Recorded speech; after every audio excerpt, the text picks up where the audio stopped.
let's say I start a money market mutual fund, and I initially capitalize it with $9 million. So I have $9 million of assets right now, or it's cash right when I started off.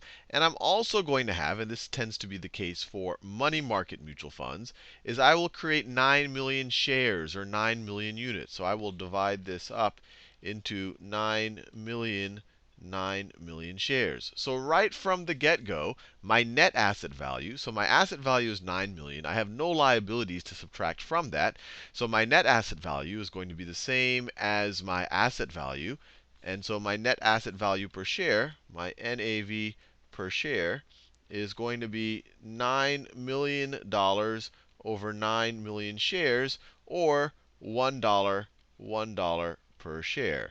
And I'm going to take this money and I'm going to invest it in T-bills and commercial paper and CDs, things that are very liquid, short term, and very, very, very safe. And as interest comes in, on those assets from the government or from the corporations or wherever I'm getting that from, I pay them as dividends to the owners of these units or the owners of the shares.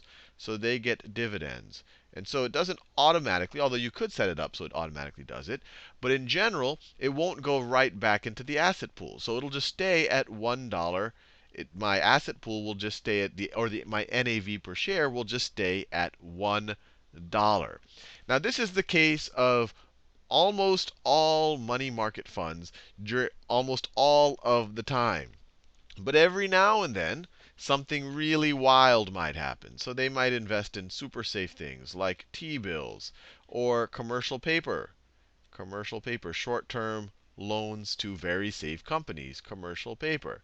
And something really wild might happen, like it looks like the United States government in its history all of a sudden, for the first time ever, might default on its debt. Or maybe it actually does default on its debt. And if something like that were to happen, then this thing that people thought was as good as cash all of a sudden might go down in value. Or you might have a financial crisis where for whatever reason, people are dumping commercial paper. No one wants to hold it anymore. And so this value might go down. So it's only happened very, very, very, very few times. And even then, it wasn't a dramatic move. You could imagine a world where the actual NAV goes below the actual NAV per share goes below this $1. And when that happens, that's called breaking the buck. Breaking the buck.